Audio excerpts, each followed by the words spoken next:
halkaas dukaanka caashadiga cadaan oo tagaan leeyahay gabar Soomaali ayaa miduu tacaruurteeda qalayso okay waa soo baxnay aniga gabdhihi badan way soo raacay caashadiga dukaan way soo raacnay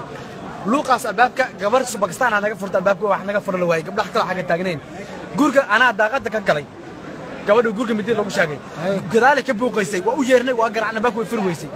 gudaha u galay aniga iyo yar kale ayaa daaqada ugu dhacnay kuraasta oo lagu fadhiistay madqadada ayaa iska hormarinay gabadhu midii wata maadaama leeyahay waa tagnay gabar yar baa meel fadhida ayadana oo maas digaal jirkiisa oo 12 jirka ayaa meel fadhiday gabadhina balakoonka ay dhaqaysay mididana gacanta ku haysa balakoonkana moofkii ku haysa dhaqaysay waan arkay gabadhi yarees ba artikaala baan ku yiri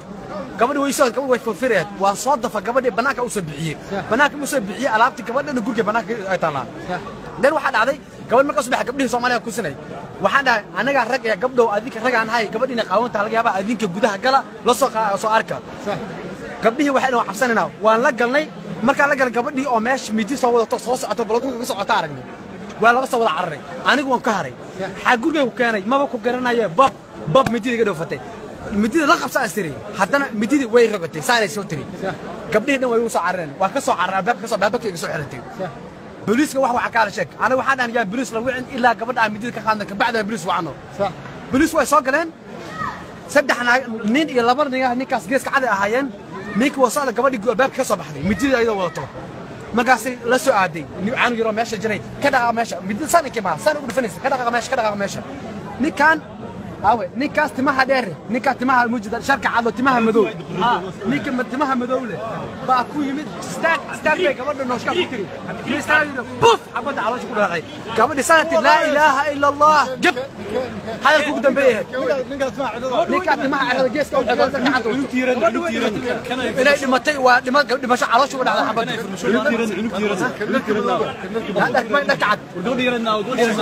gabadha yareed guri Soomaaliya geeyay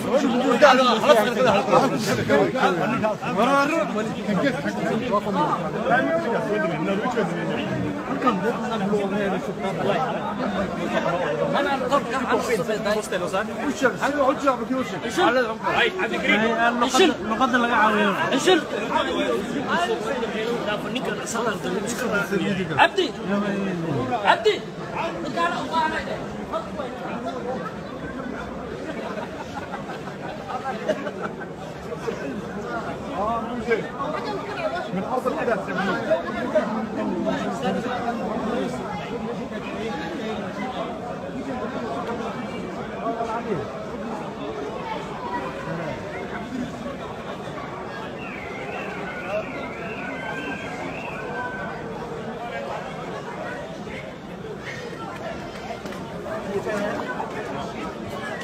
يركبوا دور السومة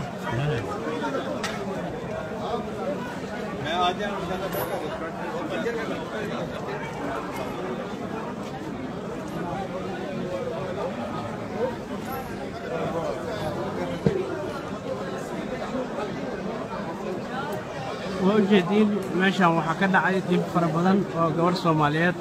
ilmaheeda dhex joogto ayaa loo yimid ayada wax ka qaldan yihiin waxaana lagu dhuftay xabad iyadoo mid wada tacabsi ay ka qabaan daraadeed marka booliiska ayaa arintaas sameeyay Oslo sida daraadeed marka waxa la idin ka rabaa Soomaaliya inaad ogaatiin xaaladda iyo waxa la idin la damacsan yahay dibku meesha uu ka jiro